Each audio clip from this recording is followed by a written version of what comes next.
In this video, we're going to examine the leaked U.S. military document FM 3-39.40, otherwise known as the Field Manual for Internment and Resettlement Operations for U.S. Citizens.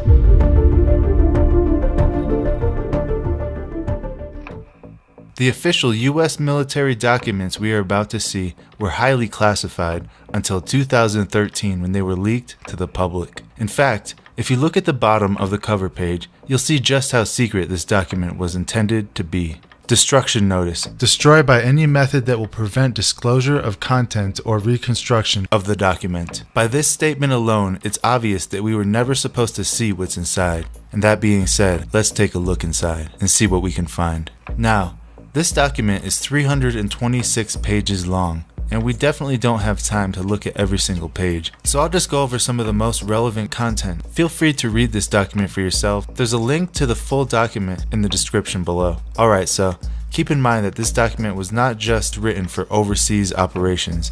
It clearly outlines internment operations on U.S. soil and with U.S. citizens. On page 38, quote, support to civil support operations. Civil support is the DoD support to U.S. civil authorities for domestic emergencies and for designated law enforcement and other activities. Civil support includes operations that address the consequences of natural or man-made disasters, accidents, terrorist attacks, and incidents in the U.S. and its territories. The internment relocation tasks performed in support of civil support operations are similar to those during combat operations, but the techniques and procedures are modified based on the special OE associated with operating within U.S. territory and according to the categories of individuals, primarily DCs. In this document, DC stands for Dislocated Civilian. To be housed in internment relocation facilities. During long-term internment relocation operations, state and federal agencies will operate within and around internment relocation facilities within the scope of their capabilities and identified role. Military police commanders must closely coordinate and synchronize their efforts with them, especially in cases where civil authority and capabilities have broken down or been destroyed.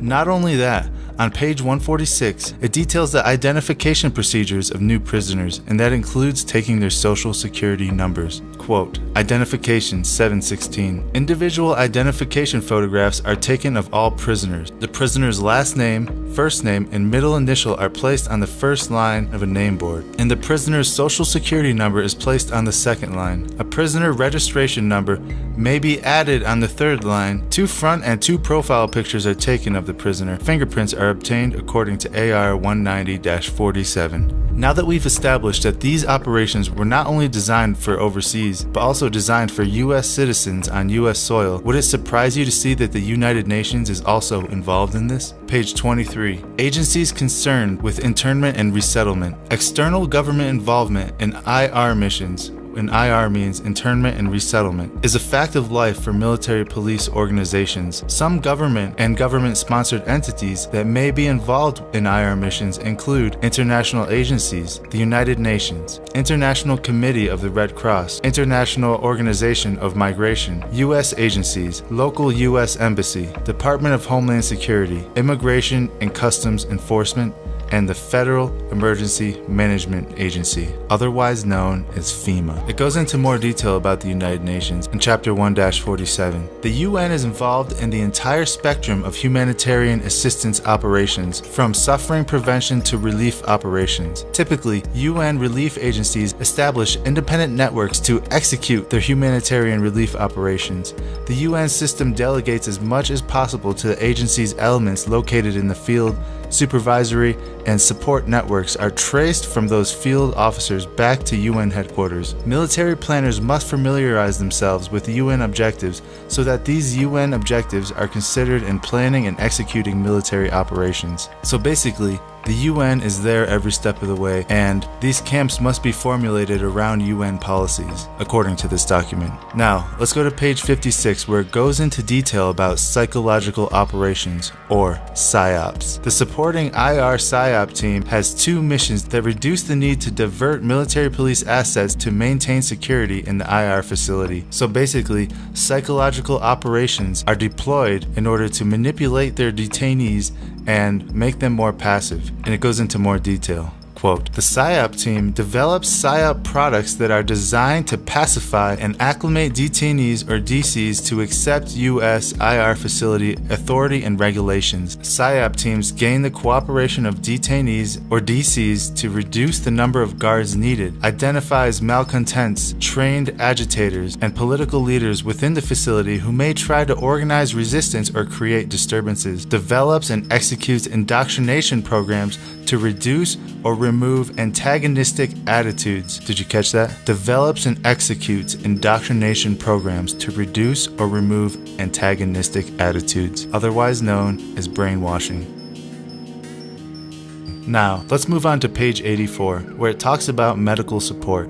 And this is where it starts to get a little scary if you take into account the whole COVID-19 pandemic. Quote, medical personnel are required to identify, treat, and document existing medical conditions and injuries of detainees. Commanders must considering the following when establishing medical care at the internment facility. A credentialed healthcare professional examines detainees monthly and records their weight on a DA Form 2664-R. The detainee reporting system requires weight data from medical community. The general health of detainees, their nutrition and cleanliness are monitored during inspections. The detainees are examined for contagious diseases, especially tuberculosis, lice, louse-borne diseases, human immunodeficiency virus, which is HIV, and STDs. Now, COVID-19 would definitely fall into this category. It goes on to say, quote, all medical treatment facilities must provide immunizations for and isolation of detainees with communicable diseases. Again, COVID-19 falls into this category. So basically what they're saying here is these facilities can be turned into a military quarantine with forced immunizations. Let's continue reading. Detainees who require a high level of care are transferred to military or civilian medical installations where the required treatment is available. Military police escort detainees to medical treatment facilities and remain with them until medical examinations are complete. So if you're really sick, they might send you to a hospital. However, you will have military police escorting you there and back. Alright, let's continue on. On page 115, it describes the serial number given to each detainee. Quote, internment serial numbers. The ISN, or internment serial number, is the DoD mandated identification number used to account for and track detainees. Once an ISN is assigned, it is used on all documentation, including medical records. The ISN is generated by the detainee reporting system. The detainee reporting system is the only approved system for maintaining detainee accountability. It is the central data point system used for reporting to the national level and sharing detainee information with other authorized agencies. Here is a nice diagram showing what the ISN is comprised of. Now, some people might say that these camps are friendly in nature and will be used as some sort of humanitarian camp to help people in need. Well, if it's a humanitarian camp, why would they need to use deadly force on people who try to escape?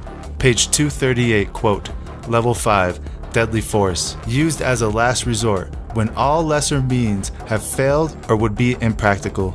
Used to prevent death or serious injury to self or others, to prevent the theft, damage, or destruction of resources vital to national security or dangerous to other, or, and here's the big one, to terminate an active escape attempt. So basically, deadly force is authorized to stop an escape attempt. That's everything we need to know right there. They also go into detail about how these camps should be laid out. There's many diagrams in this document, and we're going to take a look at this one right here. This diagram shows 3 rows of barbed wire fence, 25 guard towers, and a quick reaction force. Now, it should be obvious to anybody watching this that these camps are not humanitarian relief centers, but rather prisons. Prisons meant for large populations of US citizens. And this video just scratched the surface of this nearly 400-page document. What do you think about this?